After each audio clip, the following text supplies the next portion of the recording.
Ok, estamos de volta ao vivo no Frente a Frente, conversando hoje com o Cássio Cunha Lima. Eu queria agradecer já aqui, para a gente iniciar esse bloco, a tantos e tantos telespectadores que estão mandando mensagem aqui no Instagram, no WhatsApp, fazendo pergunta, elogiando a entrevista, enfim, concordando com o que o Cássio está dizendo, discordando com o que o Cássio está dizendo. Muita gente aqui revelando que você escolheu o Frente a Frente como seu programa de entrevistas e debates nas segundas-feiras aqui na TV Arapuã. Muito obrigado, de verdade, pelo carinho da sua audiência aqui. Cássio está falando tudo. E aí, tem até eu vou até aproveitar aqui que a gente estava falando sobre essa história da eleição presidencial, Cássio. No segundo turno, nessa polarização, que me parece, as pesquisas apontam que 70% dos brasileiros já sabem quem vão votar para presidente. Me parece que há já uma concretização, a cristalização dessa polarização. Num segundo turno, você se vê olhando para Lula e Bolsonaro e fazendo o quê? Saindo do país ou escolhendo aí um dos dois? Não, é aquilo que eu disse no bloco anterior, né?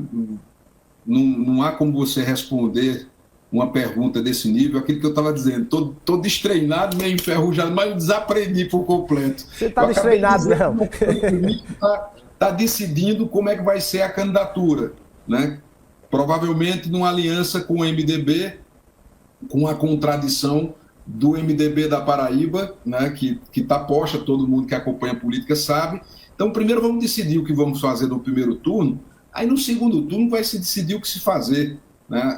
A expectativa é de viver cada etapa da eleição, respeitando, obviamente, a escolha, a decisão de cada eleitor, de cada eleitora paraibana. Cada um vai fazer sua escolha para presidente. Agora, o que não pode é ter um governador que não se relacione com qualquer que seja o presidente eleito. A Paraíba tem que estar acima dessa disputa, né? E para responder a pergunta combustíveis. Dos combustíveis, é óbvio, Luiz Torres, que nesse momento você tem que ficar do lado do povo, do lado da sociedade, da população, que está sofrendo com o preço do botijão de gás, o preço da gasolina, do próprio diesel, e na guerra como na guerra, né? Estamos com uma guerra na Ucrânia que impacta na economia global, né? Você tem uma inflação no planeta Terra, mas não adianta dizer que a inflação é global. Cada governante no seu respectivo país vai responder pela sua inflação.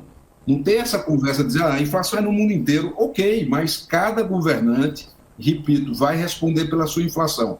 Então, o governo, o Congresso, vem tentando adotar medidas para diminuir o preço do combustível, que precisa ser reduzido, as pessoas não aguentam mais, né? A inflação está alta, não adianta você gerar emprego ou dar auxílio emergencial e a inflação comendo todo mês o poder de compra do trabalhador.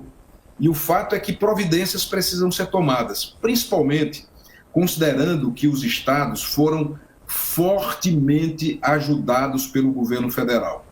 Nunca houve uma transferência de recursos tão grande pelo governo federal do quanto aconteceu nesses últimos anos. Nós estamos falando de R$500 bilhão, 500 bilhões de reais, o governo federal repassou de diversas maneiras, inclusive aliviando a dívida pública, né? Reequilibrando a Lei Candir. Eu, quando fui governador, o Estado não recebia os repasses da Lei Candir. Simplesmente não recebia. Só de Lei Candir, o governo federal repassou para os estados mais de 70 bilhões de reais. Mas o que é que acontece? O governo federal se comunica mal, é um fato, e ao invés de dar o dinheiro, né, muitas vezes o presidente sacode. Aí não consegue, né, agariar simpatia. Porque ao invés de dar o dinheiro, é você que vai dar. Vou fazer aqui um paralelo, talvez exagerado.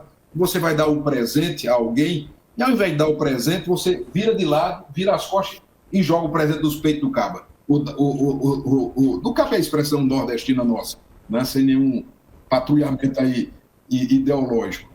Então, é isso que aconteceu. Os estados têm margem para reduzir a carga de impostos. Aí foi feito um acordo em torno do PLP 11, para que houvesse uma redução do preço do combustível. Isso não aconteceu na prática. Aí o Congresso reagiu ainda mais, veio o PLP 18, que além de fixar redução de combustível, incluiu telecomunicações E e energia? também energia, colocando um teto de 17%, e todos os estados cobram acima desse 17%, para ver se esse preço cai. Agora, você tem um risco enorme, que é uma reação do mercado, do chamado mercado, para um conjunto de medidas que o governo possa adotar que apontem para um sinal de desequilíbrio fiscal e impacte no dólar. Aí dólar sobe, bolsa cai e todos esses ganhos terminam sendo perdidos, porque você está falando de preços dolarizados. Então não adianta você ter, por exemplo, uma redução de impostos no diesel, na gasolina, e o dólar ir a 6, porque esse ganho a cotação da moeda vai comer. Mas a rigor, você está ficando ao lado dos governadores que consideram que isso penaliza, só para ficar claro. Estou ficando ao lado do povo. Nessa hora é preciso que todo mundo faça seu esforço para reduzir o preço do combustível. Parte do preço alto deve-se ao ICMS, que é muito elevado. Os estados tiveram compensações bilionárias do governo federal. Repito, os números foram publicados. R$500 bilhão. Eu estou falando de bi, não, estou falando de tri. R$500 bilhão. Os estados precisavam fazer seu dever de casa. Agora tem muita disputa política em torno disso, né? Tem privilégios que não querem ser enfrentados, gorduras que não querem ser cortadas, eleição na porta, máquina pública sendo usada, né? A Paraíba tem acompanhado as eleições últimas, onde a máquina interferiu no resultado da eleição. Nós temos 2 últimas eleições onde a máquina pública foi decisiva no resultado da eleição. Você gera um desequilíbrio na disputa. Você não tem como disputar na prática. Em 14, quando eu disputei o governo, como é que eu ganhava para aquele esquema de corrupção da Operação Calvário?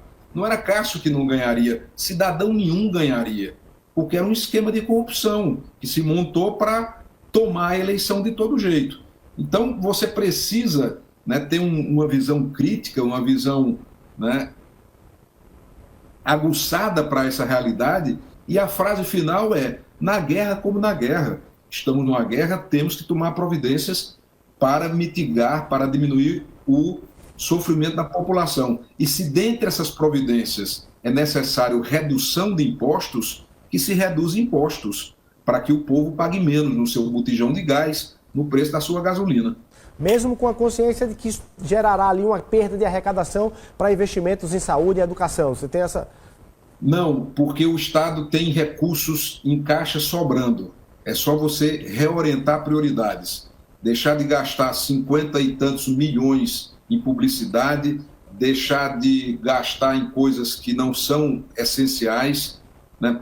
Eu vou trazer Pedro de novo. Pedro fala sempre na Granja Santana. É claro que a Granja não é o problema do gasto público da Paraíba. Ele traz a Granja como um exemplo, né, de tantas outras coisas que podem ser cortadas, porque não cabe mais na cabeça de ninguém. No passado cabia, é fruto do Brasil colônia. Eu já fiz um passinho um pouco mais modesto, né, do que outros governadores. Eu não morei na Granja. Né? Durante o meu período de governo, eu não morei na Granja, eu morava no meu apartamento com a minha família, mas não cabe mais no tempo de hoje uma residência oficial para o governador, enquanto a população não tem acesso à casa, não tem acesso à creche, né? Pedro fala muito propriamente nesses temas, né, de forma simbólica com a Granja, mas é um país onde juiz, deputado, senador, promotor, procurador, ainda a essa altura do campeonato, tem auxílio moradia. E o povo que precisa de casa tem auxílio moradia? Não tem. E são exatamente esse acúmulo de privilégios de uma casta, de uma elite privilegiada que se apropria do Estado e falta para a nossa população. O tempo ensina isso, né? Hoje eu tenho consciência de que a crítica que Pedro faz é absolutamente pertinente. Isso precisa ser corrigido, isso precisa ser mudado, porque, do contrário, muitos ficarão sem nada e poucos continuarão com muito, que é a realidade do Brasil, o Brasil da desigualdade. E a desigualdade começa pelo setor público com seus privilégios. O problema do Brasil não está no setor privado. O problema do Brasil não está em quem produz, em quem gera emprego, em quem paga impostos. Pelo contrário, esses carregam o Brasil nas costas. problema do Brasil está no Estado brasileiro. Um Estado corrupto, um Estado ineficiente, um Estado inchado, um Estado ocupado por uma elite que se diz defensora do que é público e não é público coisa nenhuma, é deles, para eles, e o povo que se lasque, desculpa a expressão, e o povo que fique para trás. Né? Passados esses anos todos, eu chego a essa conclusão, Luiz Torres. Né? O problema do Brasil está no Estado, o problema brasileiro está nos privilégios, o problema do Brasil está no gasto público, onde aqueles que conseguem se apropriar desse dinheiro tomam conta desse dinheiro. Né? E para o conjunto da população, o que sobra é muito pouco, muitas vezes nada, absolutamente nada. Está errado isso, é preciso mudar.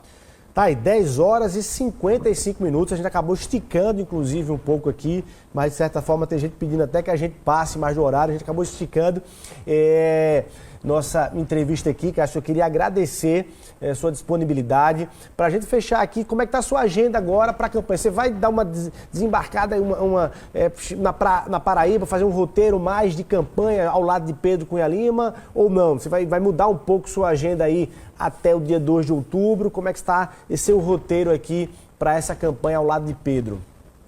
Eu estava começando a intensificar essas viagens, fiz uma viagem com Pedro, com Efraim Filho, para o Vale do Piancó, visitamos várias cidades, ali toda aquela região polarizada por Conceição, né? Fizemos Conceição, Santana de Mangueira, Diamante, Ibiara, Piancó, fomos até Olho d'Água, enfim, tivemos em Itaporanga também, passamos, né, por Itaporanga, toda aquela região do Vale, praticamente todas as cidades visitamos. Aí eu tinha uma agenda agora no São João, mas Covid me pegou, graças a Deus, nada grave, mas quem já teve Covid sabe, né? Mesmo que você não tenha nada grave, a doença lhe derruba, você fica derrubado, você fica prostrado por um tempo, e quando você dá uma de valente e acha que nos primeiros dias já está recuperado e vai trabalhar como eu fiz, eu me senti um pouco melhor, fui trabalhar, ela me deu outra rasteira, tive uma recaída, emendei com a sinusite, porque no meu trabalho eu venho muito aqui a São Paulo, aí eu cheguei em São Paulo, estava 6 graus. É frio, amigo. E eu não estava devidamente agasalhado. Né? Um matuto em Campina Grande chega em São Paulo com 6 graus, não se agasalhou direito, aí emendou com a sinusite. Então, a saúde terminou prejudicando essa minha agenda, porque depois que eu comecei a ficar bom, Jace, minha esposa, também contraiu, né, Covid, aí eu tive que ficar cuidando dela, preocupado com Vinícius, enfim. Esse período, né, de saúde terminou atrapalhando um pouco a agenda, mas agora, semana que vem, Vinícius já está entrando de férias na escola dele, eu vou conseguir ir para Paraíba, e a ideia é ir de Malicuia, para ajudar naquilo que eu puder ajudar, para fazer o debate, para fazer a discussão da política do nosso Estado. Sem que antes termine, você me permite mandar um abraço e um beijo muito especial. Claro. Para 2 telespectadores que estão nos acompanhando de Brasília. Aí eu vou simbolizar o meu abraço em Paulo Vilela e na sua esposa Andressa Vilela, a ela um beijo, o agradecimento a todo mundo que está acompanhando a entrevista. Como são amigos recentes, né, que conquistamos em Brasília, além de tantos outros, e estão nos prestigiando com a audiência. A você, Andressa, um beijo, a Paulo, meu abraço. Alegria ter vocês acompanhando aqui o nosso bate-papo com o Luiz Torres. Bom demais. Eu não vou nem citar... para todos que acompanharam a entrevista. Eu não vou nem citar aqui... Na audiência. Eu não vou nem citar, Cássio, nenhum dos nomes aqui para poder também não gerar aí nenhuma desigualdade aqui. Mas agradecer a sua disponibilidade, inclusive está voltando, a gente aqui esticou um pouco, fruto do seu acúmulo de entrevistas, né? Quem mandou acumular 9 anos de entrevista, a última entrevista que você me concedeu nesse estúdio aqui foi em junho de 2013, olha só. Em junho de 2013, 9 anos depois, a gente volta aqui. Não, mas lembre-se que você passou um tempo sem fazer entrevista, porque você foi... Também, enquanto você... fazer entrevista. Então, juntando o meu jejum e o seu, chegamos a quase uma década daí. Não foi só meu, não, foi seu também.